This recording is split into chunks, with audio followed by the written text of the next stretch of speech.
یقیناً اللہ مومنوں سے راضی ہو گیا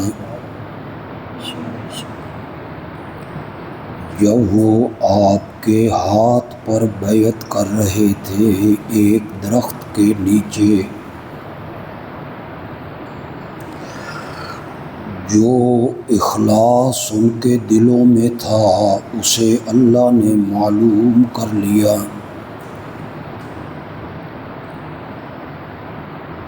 پھر اللہ نے ان پر تسکین اتاری اور انہیں بدلے میں ایک قریبی فتح عطا کی اور بہت ساری غنیمتوں کا وعدہ کیا جن غنیمتوں کو وہ حاصل کریں گے، اور یہ بات اللہ پہ مشکل کوئی نہیں، اس لیے کہ اللہ غالب ہے، حکمت والا۔ اللہم صلی علی سیدنا و مولانا محمد النبی الأمی وعلی آلہ وأصحابہ وبارک وسلم ثم صلی علیہ۔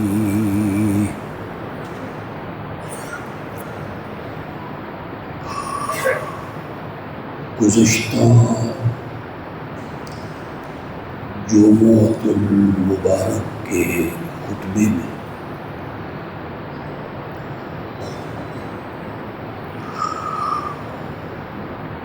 مختصر طور پر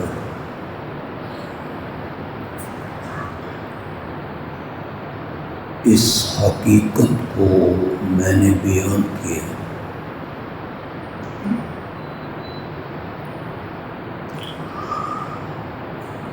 کہ امیر المومنین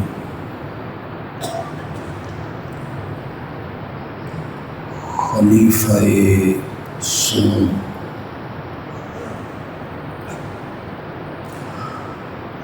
حضرت سیدنا عثمان رضی اللہ تعالی عنہ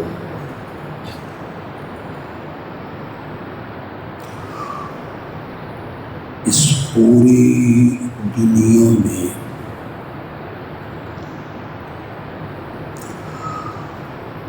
ایسے اکیلے خوش نصیب ہیں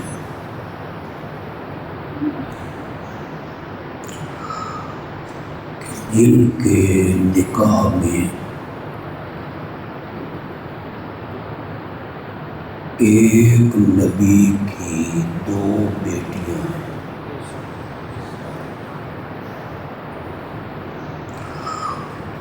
حضرت آدم علیہ السلام سے لے کے قیامت کی صبح تک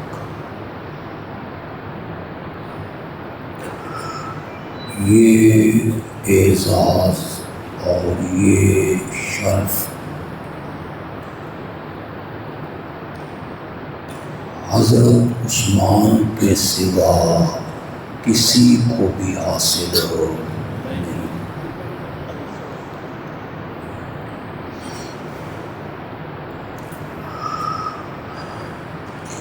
کچھ لوگوں نے حضرت عثمان کو اس شرف سے محروم رکھنے کے لیے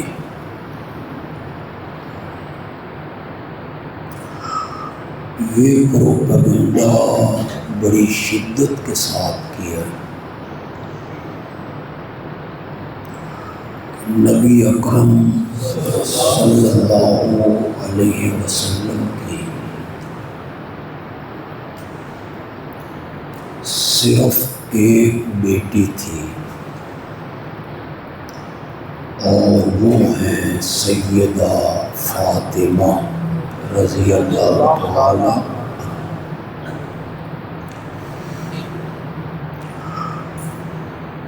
اگر وہ آپ کی باقی 3 بیٹیوں کا اقرار کریں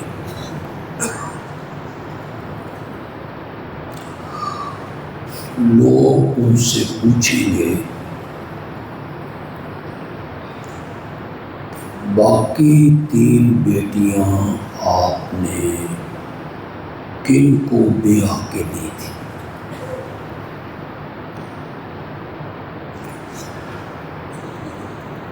اہل سنت کے تمام علماء حنفی، حنبلی، شافعی، مالکی اور آج کے دور میں دیوبندی، بریلوی، اہل حدیث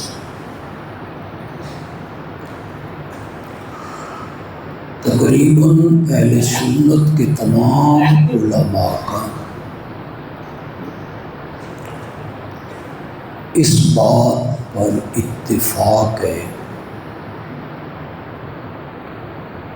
کہ ہمارے پیارے پیغمبر کی بیٹیاں 4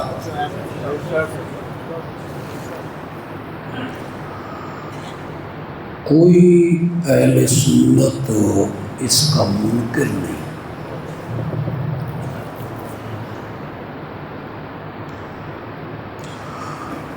آپ کی جو بڑی بیٹی ہے وہ ہیں سیدہ زینب رضی اللہ تعالی۔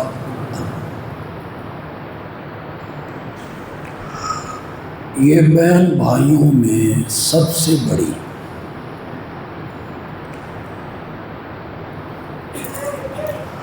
اور ان کے ساتھ آقا کو محبت بھی بڑی تھی۔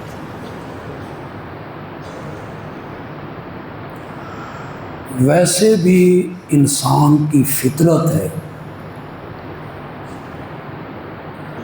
کہ پہلی اولاد سے انسان کو زیادہ محبت ہوتی ہے۔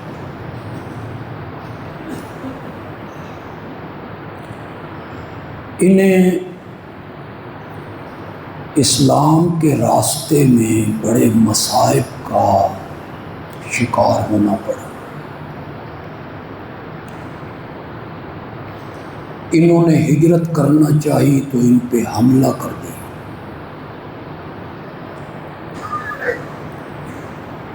یہ اونٹنی سے گری، زخمی ہوئی اور اسی زخمی حالت میں انہوں نے انتقال کیا۔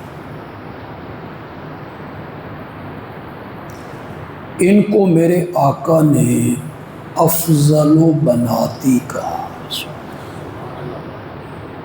میری سب بیٹیوں میں سے افضل بیٹی جو ہے وہ زینب۔ ان کا نکاح ابو العاص سے ہوا۔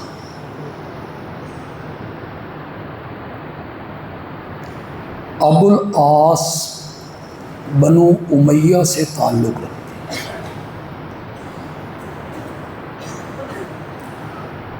اور نبی اکرم صلی اللہ علیہ وسلم کے بڑے وفادار داماد۔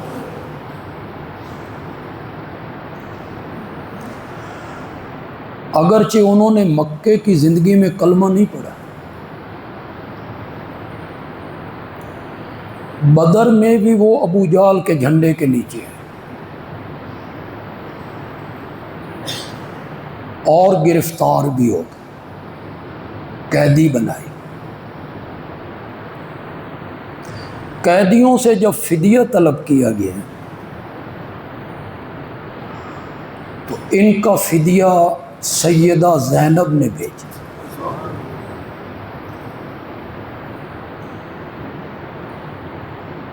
اور فدیے میں وہی ہار بھیجا جو ہار ان کی والدہ محترمہ ام المومنین سیدہ خدیجہ نے شادی کے موقع پہ انہیں دیا۔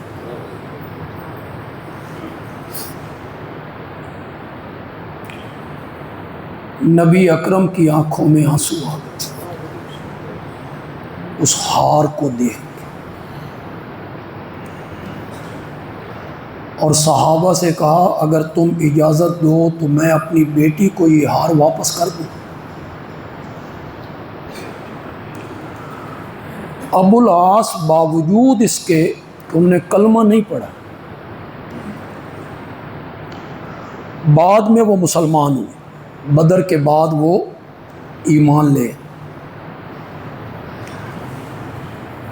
مکہ مکرمہ کی زندگی میں جب 3 سال آپ کا سوشل بائیکاٹ کیا گیا، کھانا پینا آپ پر بند کر دیا گیا، اور شیب بنو ہاشم میں آپ 3 سال محصور رہے، درختوں کے پتے کھا کے گزارا کرتے۔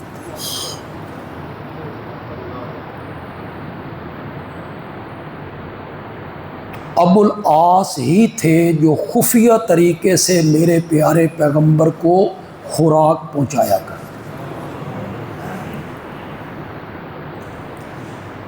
تو یہ ابو العاص میرے نبی کے بڑے پیارے داماد ہیں اور بڑے وفادار داماد۔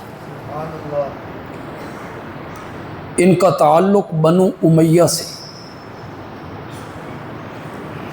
وہ لوگ تھوڑا سا غور فرما لیں، خاص کر کے نوجوان جو لچھے دار باتوں سے جلدی متاثر ہوتے ہیں، کہ وہ آدمی کس سطح کا گرا ہوا آدمی ہے جو اپنی تقریروں میں یہ کہتا ہے کہ بنو امیہ کو تو میں بھی اپنی جوتیوں میں نہ بیٹھنے دوں۔ انا للہ انا الیہ۔ لوگوں کے دلوں میں بنو امیہ کی نفرت بھرنے کے لیے کہ بنو امیہ مبغوض قبیلہ ہے، اور پھر اس میں خاندان معاویہ جو ہے یہ بھی مبغوض قبیلہ ہے۔ اس میں وہ طرح طرح کی باتیں کرتے ہیں، جنگ بدر میں آئے، احد میں آئے، خندق میں آئے، لڑے، نبی پاک کی مخالفت میں آئے۔ اے اللہ کے بندو، کیا میرے آقا نے یہ نہیں فرمایا ان الاسلام یہدم ما کان قبلہ؟ ایمان اور اسلام کا قبول کرنا پہلے سارے گناہوں کو مٹا دیتا ہے۔ یہ میرے آقا نے نہیں فرمایا۔ میرے آقا تو یہ فرمائیں کہ جو ایمان قبول کر لے اس کے پہلے سارے گناہ اللہ کیا کر دیتا ہے؟ مٹا دیتا ہے۔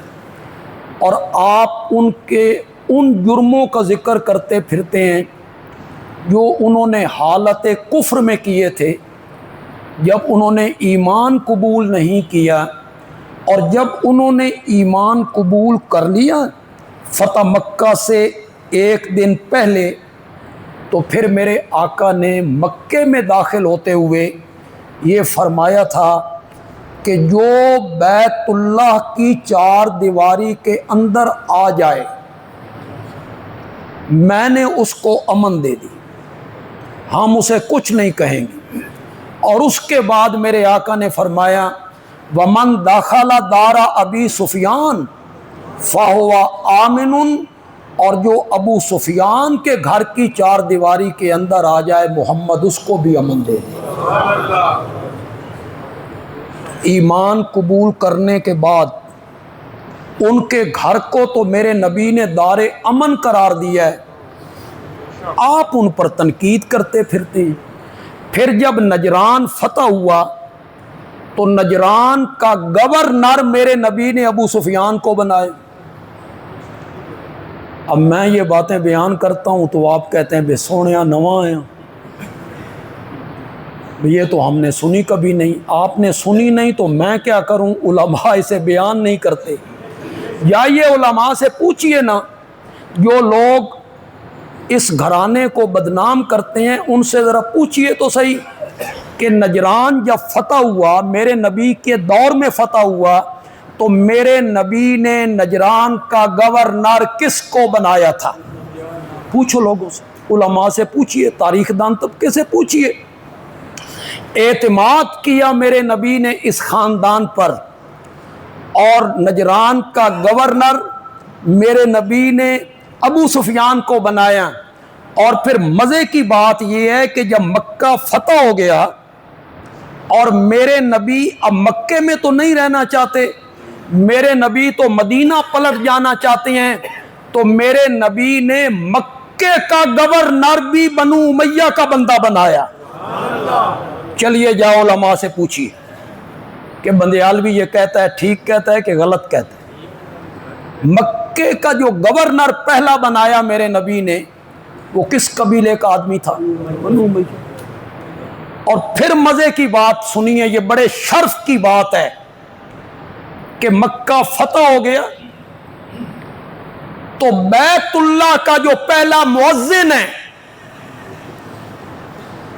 پہلا مؤذن بیت اللہ کا، وہ بھی میرے نبی نے بنو امیہ کے خاندان کے ایک 15 سال کے نوجوان کو بنا دیا۔ میرا نبی بیت اللہ کا مؤذن اس خاندان میں سے چن رہا ہے، میرا آقا نجران کا گورنر اس خاندان سے چن رہا ہے، میرا نبی مکے کا گورنر اس خاندان سے چن رہا ہے، تو آڈا غصہ ہی ٹھنڈا نہیں ہو رہا، آپ کا غصہ ہی ٹھنڈا نہیں ہو رہا اس خاندان پر کہ بنو امیہ ایسے تھے، بنو امیہ ایسے تھے۔ یہ جتنی فتوحات ہیں حضرت سیدنا معاویہ رضی اللہ تعالیٰ عنہ اور ان کے بعد جتنی بھی فتوحات ہیں، یہ کس خاندان کی حکومت میں ہوئی؟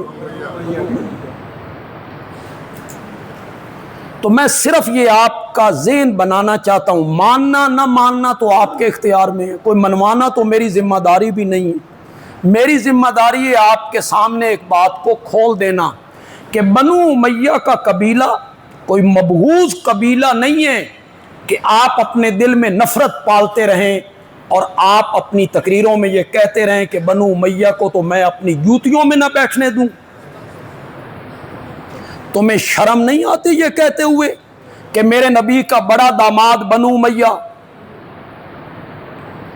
مکے کا پہلا گورنر بنو امیہ، بیت اللہ کا پہلا مؤذن بنو امیہ، اور پھر جس شخصیت کو آپ ذو النورین کہتے ہیں، میرے مخاطب تو اہل سنت ہے نا، میرے مخاطب اہل سنت کے علاوہ تو کوئی نہیں ہے، جن کو آپ ذو النورین مانتے ہیں کہ ان کے نکاح میں میرے نبی کی 2 بیٹیاں ہیں، اس سیدنا عثمان کا تعلق کس قبیلے سے ہے؟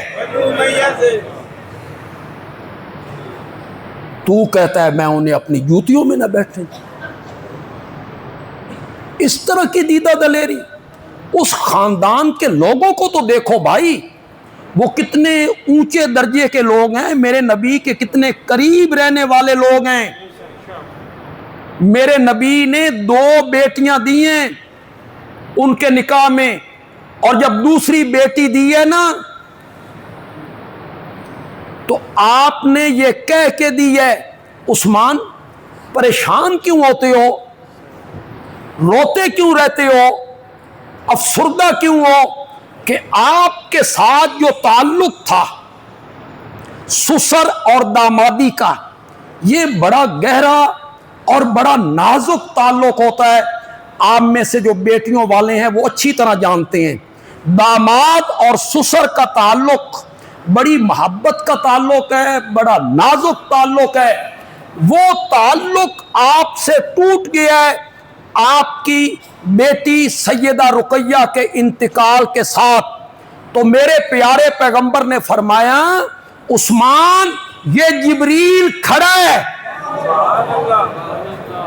یہ جبریل کھڑا ہے اور مجھے رب کا پیغام دے رہا ہے کہ میں دوسری بیٹی ام کلثوم بھی تیرے نکاح میں دے دوں،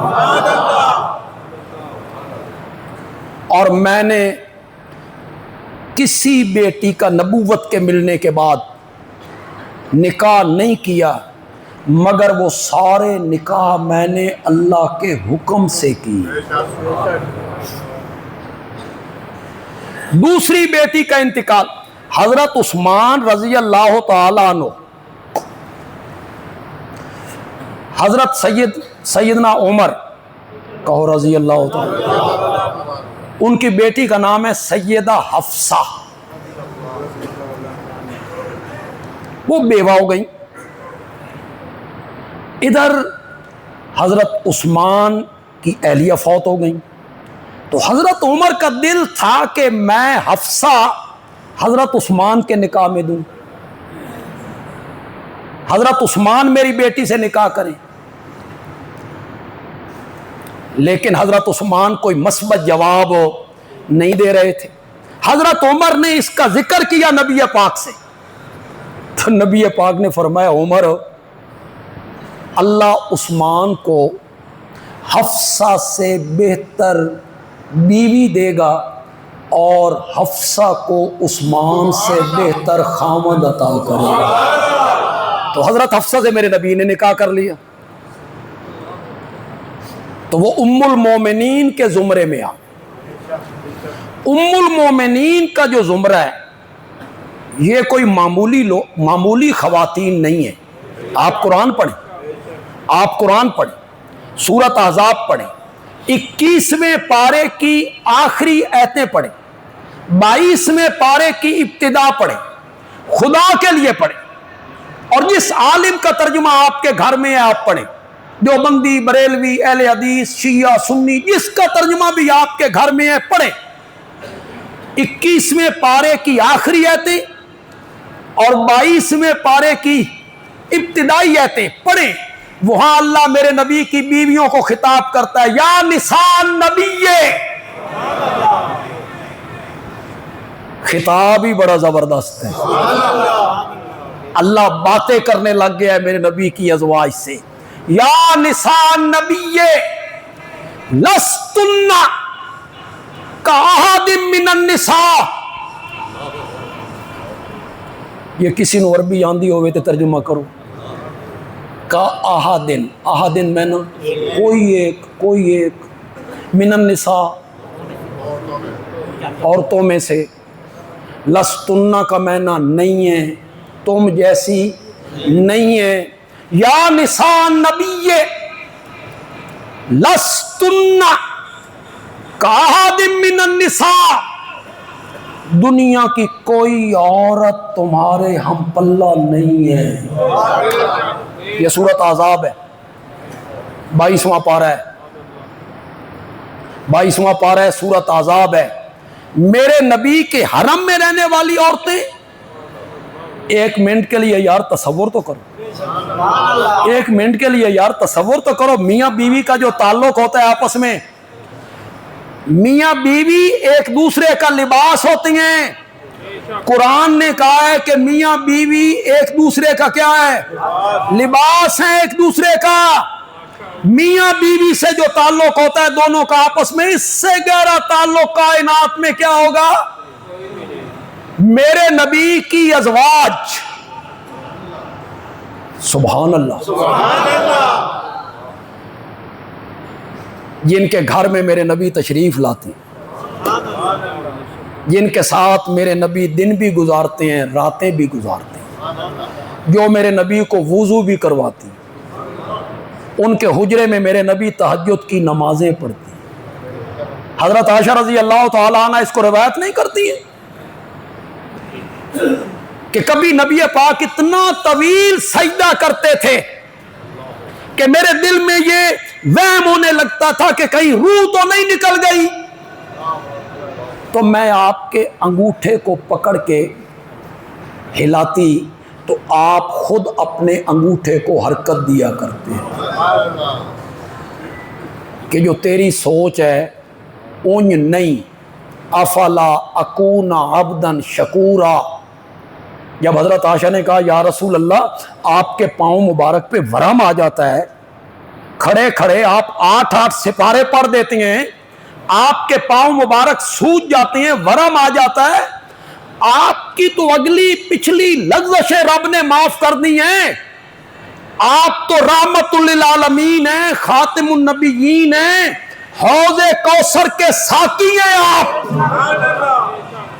لواء الحمد کے حامل ہیں آپ، سب سے پہلے جنت کا دروازہ آپ نے کھٹکھٹانا ہے، آپ تو ساری کائنات کے سرتاج ہیں، سردار ہیں، امام ہیں، سب سے اعلیٰ افضل اکمل اشرف اجمل ہیں، آپ اتنی محنت کیوں کرتے ہیں؟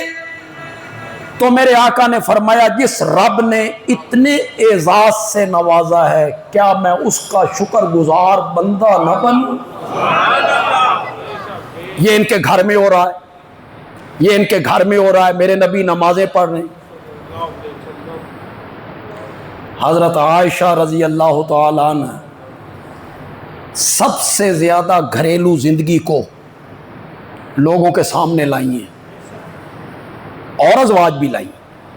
یہ جو تعدد ازواج کا ایک مسئلہ ہے اور بڑا مارکۃ الآراء مسئلہ ہے کہ میرے آقا نے 11 شادیاں کیوں کی، اور آج تک مستشرقین اس پر انگلی رکھتے ہیں، الیاذ باللہ الیاذ باللہ، خاکم بدان میرے منہ میں خاک میں ادا بھی نہیں کر سکتا کہ مسلمانوں کا نبی شہوت پرست تھا، ہر 3 مہینے کے بعد شادی، ہر 4 مہینے کے بعد شادی۔ یہ مستشرقین جو اسلام کے دشمن ہیں ان کا اعتراض ہے اسلام پر، لیکن انہوں نے شاید اس طرف کبھی غور نہیں کیا کہ میرے آقا نے جو سب سے پہلی شادی کی تھی وہ ایک بیوہ سے کی، اور تقریباً 51 سال کی عمر تک میرے نبی نے دوسری شادی نہیں کی، 51 سال کی عمر تک اسی بیوہ کے ساتھ رہے، 51 سال کی عمر تک آپ نے دوسری شادی نہیں کی۔ اس کے بعد آپ نے جو شادیاں کی ساری عورتیں بیوہ ہیں، صرف ایک ہے کنواری، وہ سیدہ عائشہ ہے رضی اللہ تعالی، اس کے علاوہ ساری عورتیں بیوہ ہیں۔ شہوت پرست لوگ بیوہ عورتیں سے شادی کرتے ہیں۔ تعدد ازواج، 11 بیویاں، 11 شادیاں، اس کی بہت ساری وجوہات علماء نے بیان کی ہیں، لیکن سب سے پسندیدہ وجہ اور آسان وجہ میں آپ کے سامنے رکھ دیتا ہوں، اسے ذہن میں بٹھا لیں۔ انسان کی جو زندگی ہے، آپ کی میری، اس زندگی کا کچھ حصہ باہر گزرتا ہے، جیسے آپ مسجد میں آ گئے، دکان پہ چلے گئے، کسی دفتر میں چلے گئے، اور زندگی کا ایک حصہ آپ گھر کی 4 دیواری میں گزارتے ہیں، وہ بھی آپ کی زندگی کا ایک حصہ ہے۔ جب آپ گھر میں آ جاتے ہیں، رات آپ گزارتے ہیں، میرے آقا امت کے لیے نمونہ تھے، وہ جو آپ کی گھر سے باہر والی زندگی ہے نا، اس میں بھی امت کے لیے نمونہ تھے، اور جو گھر کے اندر والی زندگی ہے اس میں بھی میرا نبی امت کے لیے نمونہ تھا۔ وہ جو گھر سے باہر والی زندگی ہے اس کو امت تک پہنچانے کے لیے ہزاروں صحابہ تھے، انہوں نے پہنچائی۔ کس طرح گھر سے باہر آئے، مسجد میں کیسے آئے، کون سا پاؤں مسجد میں پہلے رکھا، نماز کیسے پڑھائی، سواری پہ کیسے سوار ہوئے، سفر کس طرح کیا، جنگ کس طرح کی، نوافل کس طرح پڑھے، یہ ساری جو باہر کی زندگی ہے یہ صحابہ نے امت تک پہنچائی، اور وہ جو گھر کی 4 دیواری کے اندر گزرنے والی زندگی تھی اسے ایک دو خواتین نہیں پہنچا سکتی تھی، میرے نبی نے 11 شادیاں کی تاکہ میری گھریلو زندگی بھی امت کے سامنے آ جائے۔ ان خواتین نے بتایا کہ آپ گھر میں کیا کرتے تھے۔ عورت ہی بتا سکتی ہے، بیوی بھی بتا سکتی، گھر میں کیسے آتے تھے، کیسے لیٹتے تھے، کیسے اٹھتے تھے۔ حضرت عائشہ رضی اللہ تعالیٰ عنہا سے پوچھا صحابہ نے کہ باہر والی زندگی کا تو ہمیں پتہ ہے، جب آپ گھر کے اندر چلے جایا کرتے تھے اس زندگی کا ہمیں پتہ نہیں، بتائیں گھر کے اندر کیا کرتے تھے؟ یہ کون پوچھ رہا ہے؟ صحابہ۔ تو تھوڑا کی خیال ہے بے صحابہ حاضر ناظر نہیں، وہ ولی نہیں؟ بھیا گھر کے اندر چلے گئے تو پھر انہیں کوئی پتہ نہیں کہ اندر کیا ہو رہا ہے۔ ظاہر بات ہے وہ عالم الغیب تو نہیں، انہیں غیب کا علم نہیں۔ تو گھر کے اندر جب آپ چلے گئے تو آپ کیا کرتے تھے؟ تو میری ماں کہتی ہیں کوئی کپڑا پھٹ جاتا تو خود سی لیا کرتے، جوتی اگر کبھی ٹوٹ جاتی تو اس میں ٹانکا خود لگا لیا کرتے تھے، بکریوں کا دودھ خود دوہ لیا کرتے۔ اب کتنی باتیں وہ ذکر کرتی،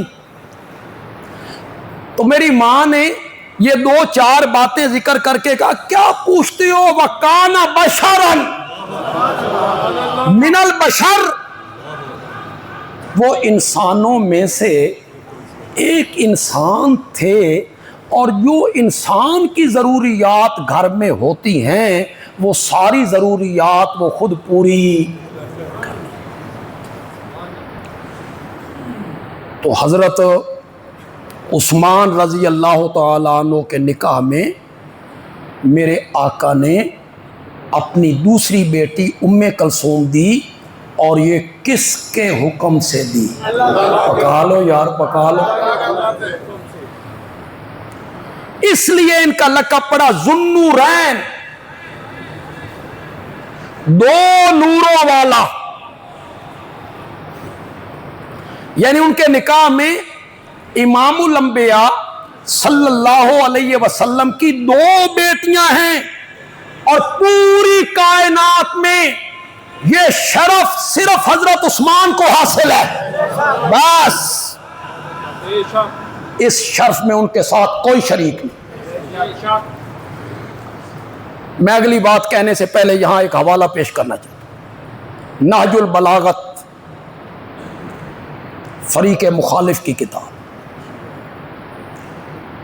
اس میں حضرت سیدنا علی ابن ابی طالب رضی اللہ تعالیٰ عنہ کے خطوط، ان کے خطبے، وہ اس میں درج، نہج البلاغت، بڑی معتبر کتاب، غیر معتبر کتاب نہیں ہے، بڑی معتبر کتاب۔ حضرت علی کے خطبے، حضرت علی رضی اللہ تعالیٰ عنہ کے خطوط جو انہوں نے مختلف لوگوں کو لکھے، اپنے گورنروں کو لکھے، وہ سارے اس میں جمع ہیں۔ اس میں ان کا ایک بیان جو حضرت عثمان رضی اللہ تعالیٰ عنہ کے پاس وہ تشریف لائے اور حضرت عثمان رضی اللہ تعالیٰ عنہ سے بات کی، وہ درج ہے۔ اس میں وہ کہتے ہیں رائیت کما رائینا وسمیت کما سمینا وصحبت کما صحبنا۔ عثمان، آپ نے بھی وہ سب کچھ دیکھ رکھا ہے جو ہم نے دیکھ رکھا ہے، آپ نے بھی وہ کچھ سن چکے ہو جو ہم سن چکے ہیں، آپ نے بھی نبی پاک کی صحبت اختیار کی، آپ کے ساتھ رہے جس طرح ہم رہے۔ خدا کے لیے ان باتوں پہ تھوڑا سا غور تو کرو یار۔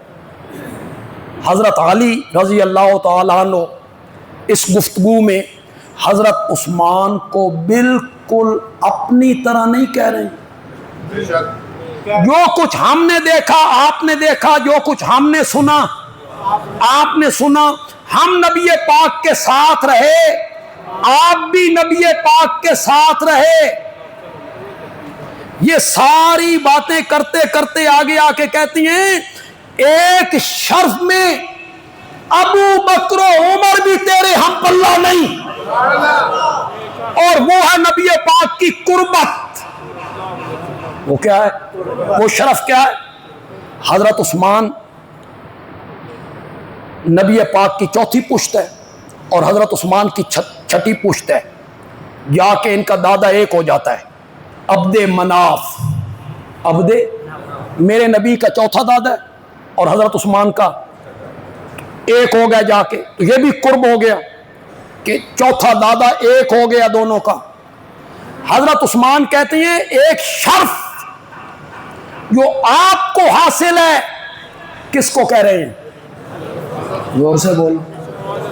ایک شرف جو آپ کو حاصل ہے وہ ابو بکر و عمر کو حاصل نہیں ہے، اور آگے کہتی ہیں وَنِلْتَ مِنْ سَارِهِ مَا لَمْ يَنَالَ، اور وہ دامادی کا رشتہ جو تجھے حاصل ہے وہ ابو بکر و عمر کو بھی حاصل نہیں ہے۔ یہ نہج البلاغت میں، لوگ اس پر غور کریں، گالیاں نہ نکالیں،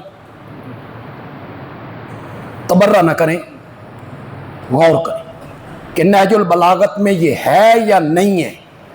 نہیں ہے تو پھر آپ کومنٹ میں لکھیں کہ نہیں ہے جی، غلط حوالہ دیے، اور اگر ہے تو پھر اس پہ غور کرو کہ حضرت عثمان رضی اللہ تعالیٰ عنہ اور حضرت علی رضی اللہ تعالیٰ عنہ کے مابین کوئی دشمنی، عداوت، مخالفت نہیں تھی، دوستی تھی، بھائی چارہ تھا، یگانگت تھی، اتحاد تھا، اتفاق تھا۔ حضرت علی تو تعریف کر رہے ہیں وَنِلْتَ مِنْ سَارِهِ مَا لَمْ يَنَالَ، دامادی کا جو شرف عثمان آپ کو حاصل ہے وہ شرف حضرت ابو بکر و عمر کو بھی حاصل ہو۔ دوسری بیٹی کا، پچھلے دنوں فتنوں کا زمانہ ہے، میرے آقا نے فرمایا تھا کہ ایک وقت آئے گا امت پہ فتنے اس طرح گریں گے جس طرح تسبیح یا ہار کا دھاگا ٹوٹ جائے تو اس میں سے دانے گرنے لگے، اس طرح فتنے امت پہ گرنے لگے، بالکل وہی دورہ۔ ایسے ایسے فتنے، آج ایک آدمی نے مجھے ایک ویڈیو بھیجی کہ جناب اس پر غور کریں، تو وہ ایک صاحب تقریر کر رہے ہیں، دیکھنے میں بڑے معزز لگ رہے ہیں، پڑھے لکھے لگ رہے ہیں، تو وہ کہتے ہیں وَإِذَا سَأَلَكَ عِبَادِي أَنِّي فَإِنِّي قَرِيب، جب میرے بندے تجھ سے مانگیں، تجھ سے پوچھیں، انی میرے بارے میں، فإنی قریب تو میں کیا ہوں، اجیب دعوت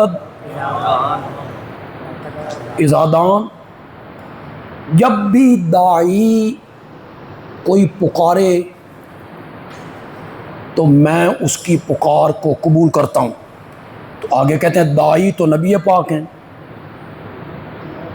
وَدَاعِيًا إِلَى اللَّهِ بِإِذْنِهِ، تو داعی تو آپ ہیں۔ اس آیت کا مطلب یہ ہے کہ لوگ نبی پاک کو کہیں اور آپ رب کو کہیں۔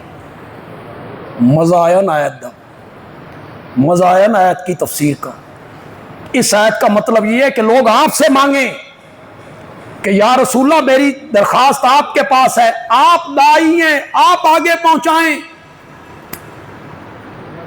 میں نے کہا کہ ظلم نہ کرو، قرآن پاک دیکھو 24ویں پارے میں غالباً سورۃ حامی مومن میں ایک اور آیت ہے، میں پڑھوں گا، آپ کے ذہن میں آ جائے گی، آپ ترجمہ بھی کریں گے۔ وَقَالَ رَبُّكُمْ ادعونی، تمہارا رب کہتا ہے ادعونی، مجھے پکارو۔ اور یہ جو آیت وہ صاحب پڑھ رہے ہیں دوسرے پارے کی، اس آیت سے وہ ثابت کر رہے ہیں کہ نہیں، نبی پاک کو کہو وہ رب کو پکاریں، وہ رب کو پکاریں۔ اور یہ آیت کیا کہہ رہی ہے؟ قال ربکم، کہو قال ربکم، تھوڑا جا حصہ پاؤ اپنا۔ ادعونی، مجھے پکارو، استجب لکم، تمہاری پکاروں کو قبول کرنے کی صلاحیت مجھ میں ہے۔ یہ میں نے ترجمہ کیوں کیا؟ یہ میں نے قرآن کی ایک اور آیت کو دیکھ کے کی، ورنہ لفظی ترجمہ یہ ہے تم مجھے پکارو میں تمہاری پکاریں قبول کرتا ہوں، لفظی ترجمہ یہ۔ لیکن آپ کا میرا سب کا تجربہ ہے کہ ہم سینکڑوں دعائیں مانگتے ہیں، قبول ہو نہیں ہوتی۔ یہاں تو اللہ کہہ رہا ہے پکارو میں قبول کرتا ہوں، تو معنی کیا ہوگا؟ قبول کرنے کی صلاحیت مجھ میں، میرے سوا تمہاری پکاروں کو قبول کرنے والا، اور دعا ہمیشہ قبول ہوتی ہے۔ یہ بات شاید میں نے آج سے پہلے کئی سال پہلے بیان کی ہو، پچھلے 8-10 سال میں تو بیان کبھی نہیں کی۔ دعا کبھی رد نہیں ہوتی، ہمیشہ ہی قبول ہوتی ہے۔ میرے آقا نے فرمایا یا تو جو چیز مانگی وہ مل گئی، یا اللہ میرے بیمار کو شفا دے دے، شفا مل گئی، مجھے قرضے سے نجات دے دے، نجات مل گئی، جو مانگا وہ مل گیا، ایک صورت۔ دوسری صورت میرے آقا نے فرمایا تیرے دعا مانگنے کی وجہ سے اللہ تجھ پر آنے والی مصیبتوں کو ٹال دیتا ہے، وہ دعا قبول نہیں کرتا۔ شفا مانگی نہیں ملی، بندہ مر گیا، اولاد مانگی نہیں ملی، قرضے سے نجات مانگی نہیں ملا، اس کے بدلے میں کیا ملا؟ آنے والی مصیبت کو اللہ نے ٹال دی اس دعا کی وجہ سے، دعا مانگنے کی وجہ سے۔ اور اگر دعا بھی قبول نہیں ہوئی، آنے والی مصیبت بھی نہیں ٹلی، تو اللہ تعالی قیامت کے دن اس دعا کا اجر اور بدلہ اور ثواب اس بندے کو عطا کر دے گا۔ اور جب وہ ثواب عطا کرے گا نا کہ یہ اس دعا کا ثواب ہے جو تو مانگتا رہا تھا، میں نے تیری بات نہیں مانی، یہ اس کا ثواب ہے، تو بندہ قیامت کے دن کہے گا یا اللہ تو پھر میری کوئی دعا بھی قبول نہیں سی کرنی۔ اگر جزا یہ ملنی تھی، اگر اس دعا کے مقبول نہ ہونے کی جزا یہ ملنی تھی، تو یا اللہ تو نے میری باقی دعائیں کیوں قبول کی؟ وہ بھی قبول نہ کرتا تو یہاں جزا ملتی، تو معلوم ہوا دعا کبھی رد ہمیشہ ہی قبول ہوتی۔ قال ربکم، تمہارا رب کہتا ہے ادعونی، مجھے پکارو، مسائب میں، مشکلات میں، دکھوں میں، تکلیفوں میں، حاجات میں مجھے پکارو، استجب لکم، تمہاری پکاروں کو قبول کرنے کی صلاحیت مجھ میں۔ جتنے انبیاء آئے، حضرت آدم علیہ السلام سے لے کر میرے آقا تک جتنے انبیاء آئے، انہوں نے مصائب اور مشکلات میں بغیر وسیلے اور واسطے کے پکارا ہے، تو کس کو پکارا ہے؟ یہ قرآن کدھر لے کے جاؤ گے؟ کدھر لے کے جاؤ گے اس قرآن کو؟ حضرت آدم نے عرفات کے میدان میں کس کو پکارا تھا؟ حضرت نوح نے کشتی کا ملاح بنتے ہوئے کس کو پکارا تھا؟ حضرت ابراہیم نے آگ میں جاتے ہوئے کس کو پکارا تھا؟ حضرت یعقوب نے یوسف کی جدائی میں کس کو پکارا تھا؟ حضرت موسیٰ نے بحر کلزم کے کنارے جب پیچھے فرعون آ گیا تھا اور آگے دریا کی موجیں تھی، میرے استاد کہا کرتے تھے اگے دریا دیاں موجاں تے پچھے فرعون دیاں فوجاں، دائیں پہاڑ بائیں پہاڑ، آگے جائیں تو ڈوبتی ہیں، پیچھے مڑے تو وہ کاٹ کے رکھ دیں گے۔ قوم نے ہتھیار ڈالے، اِنَّا لَمُدْرَكُونَ، موسیٰ سا پھڑے گئے، یہ کاٹ کاٹ کے دریا کے حوالے کرتے چلے جائیں گے۔ اس موقع پر حضرت موسیٰ نے اپنی قوم سے کہا فکر نہ کرو، میں ہوں نا، پھوک مار کے سوا کر چھڑیں گے۔ ان کی کیا جرات ہے کہ قریب آئیں، ہوں نا میں، یہ کچھ نہیں کر سکتے۔ میں ترجمہ نہ کروں، مزہ یہ ہے کہ آپ عربی سمجھیں، قرآن کی آیت ہے، آپ کی سبحان اللہ بتائے کہ آپ سمجھ گئے۔ حضرت موسیٰ کو پتا تھا سامنے دریا ہے، پیچھے فرعون کی فوجی ہیں، دائیں بائیں پہاڑ ہیں، نکلنے کا کوئی رستہ نہیں، قوم نے ہتھیار ڈال دیے۔ حضرت موسیٰ کہتی ہیں کلا کلا، ہرگز نہیں ہرگز نہیں، ان معی ربی،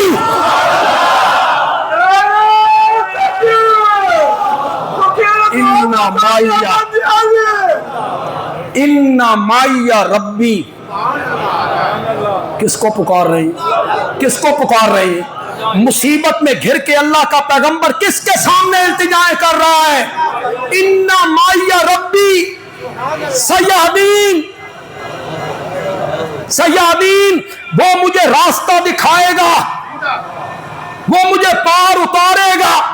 اللہ نے فرمایا پھر کھڑے کیوں ہو؟ اپنی لاٹھی سمندر کے کنارے پہ مارو، مارنا تیرا کام ہے اور 12 راستوں کو خشک کر دینا میرا کام ہے۔ پھر پکار قبول کی کہ نہیں کی؟ یہ قرآن کیوں بیان کر، حضرت موسیٰ کا یہ واقعہ قرآن کیوں بیان کرتا ہے؟ تو ہم کہانیاں سناؤ واسطے؟ کبھی کسی در پہ جھکتے ہو، کبھی کسی مزار پہ جھکتے ہو، کبھی زندوں کے سامنے، کبھی مردوں کے سامنے، کبھی اس سے التجا، کبھی اس سے التجا۔ قرآن پڑھ کے دیکھو، حضرت موسیٰ نے بحر کلزم کے کنارے کس کو پکارا تھا؟ حضرت یونس نے مچھلی کے پیٹ میں کس کو پکارا تھا؟ حضرت ایوب نے 18 سال بیمار رہ کر کس کو پکارا تھا؟ پڑھو قرآن، وَأَيُّوبَ اِذْ نَادَى رَبَّهُ، کس کو پکارا تھا؟ کس کے سامنے التجا کی تھی؟ اور 120 سال کے بوڑھے زکریا نے،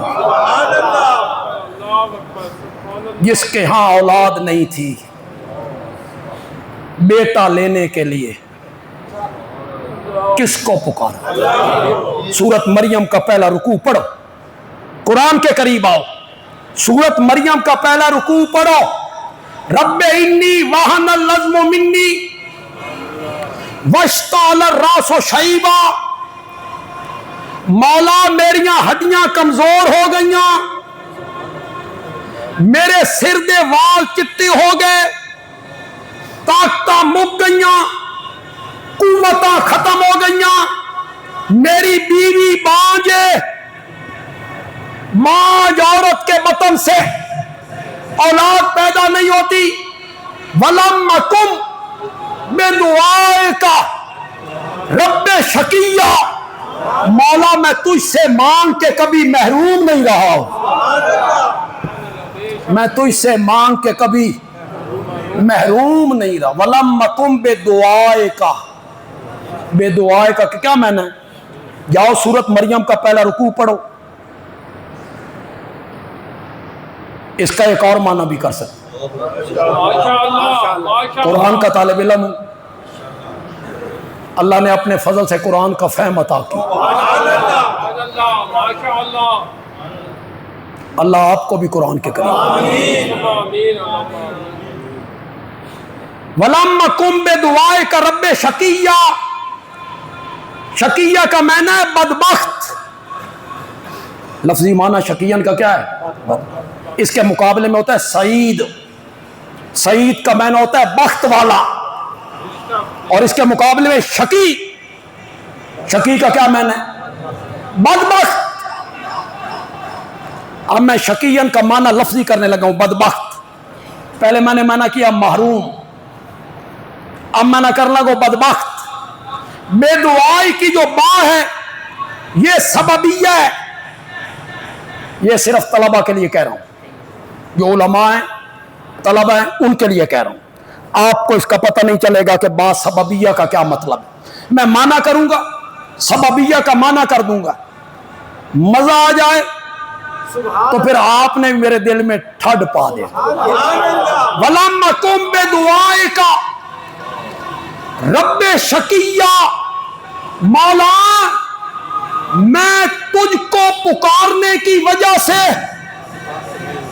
بدبخت نہیں بنا، میں تجھ سے مانگ کر بدبخت نہیں بنا۔ میں کیوں بدبخت ہوں؟ جو تجھ سے مانگتا ہوں، بدبخت تو وہ ہے جو تجھے چھوڑ کے اوروں سے مانگتا ہوں۔ وَلَمْ أَكُنْ بِدُعَائِكَ رَبِّ شَقِيًّا، یہ قرآن کی آیتیں کہاں لے کے جائیں گے؟ بھرا پڑا ہے قرآن۔ انبیاء یہ دعوت دیتے ہیں، کیا میرے آقا نے، میرے پیارے پیغمبر نے اپنے چچا زاد بھائی حضرت عبداللہ ابن عباس رضی اللہ تعالیٰ عنہما کو نہیں کہا تھا اذا سالتا، کرو منو، اذا سالتا، جب تو نے مانگنا ہو، ابن عباس جب تو نے مانگنا ہو، فَاسْأَلِ اللَّهِ، کس سے مانگا کر؟ میرا نبی تو یہ کہہ رہا ہے، سارے نبیوں نے رب کو پکارا ہے، حضرت زکریا نے رب کو پکارا، حضرت عیسیٰ نے رب کو پکارا، خود میرے پیارے پیغمبر نے بدر کی رات میں کس کو پکارا تھا؟ رب کو پکارا تھا۔ غار ثور میں جب دو یار تھے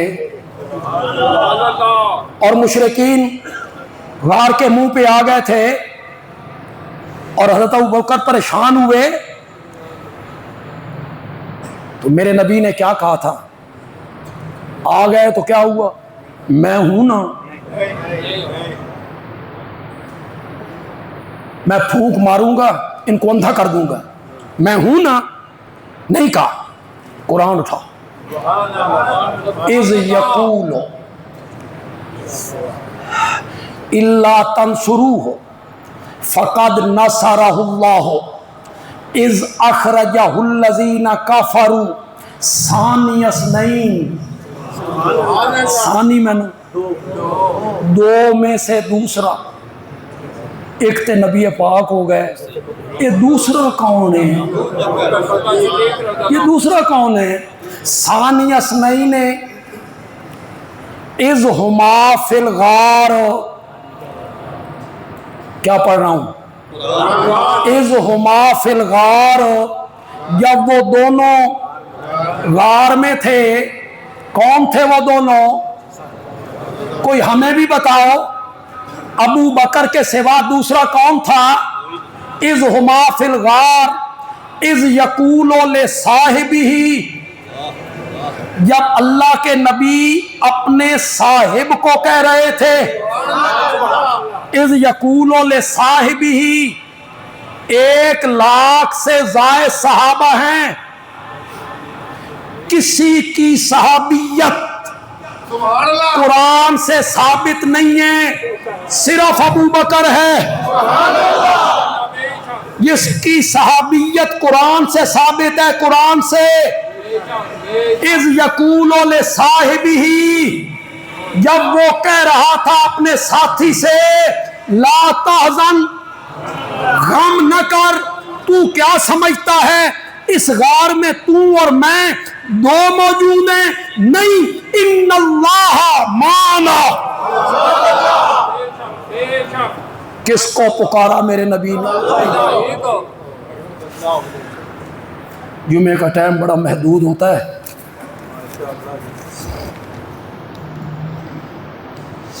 کیا آپ ایک جمعہ حضرت علی پر تقریر کر سکتے ہیں؟ میں 4 جمعے بھی کر سکتا ہوں۔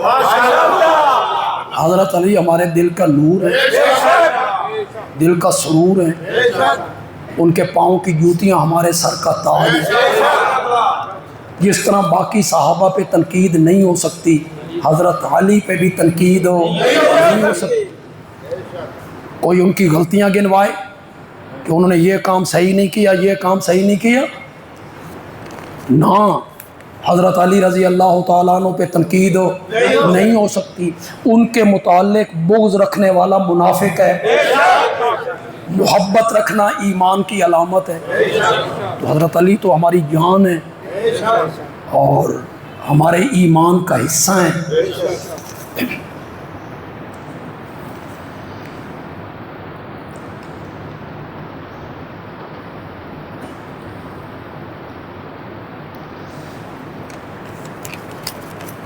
یہ صاحب مجھے بعد میں مل لیں۔ ہمارا، آپ کو اگر یاد ہو، یاد ہے آپ کو، ہمارا محرم میں ایک پروگرام ہوتا ہے، 9 محرم۔ کون سے محرم؟ 9۔ یہ پچھلے 40 سال سے ہوتا ہے، سن 1985 سے ہر سال ہوتا ہے، جس میں حضرت سیدنا و امامنا فی الدین حضرت حسین رضی اللہ تعالیٰ عنہ کی عظمت،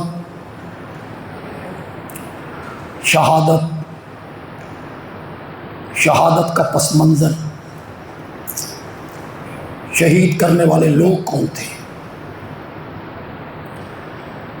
کن لوگوں نے یہ کرتوت کیا، اور ان کے کنبے کے اکثر افراد کو بڑے ظلم کے ساتھ شہید کیا۔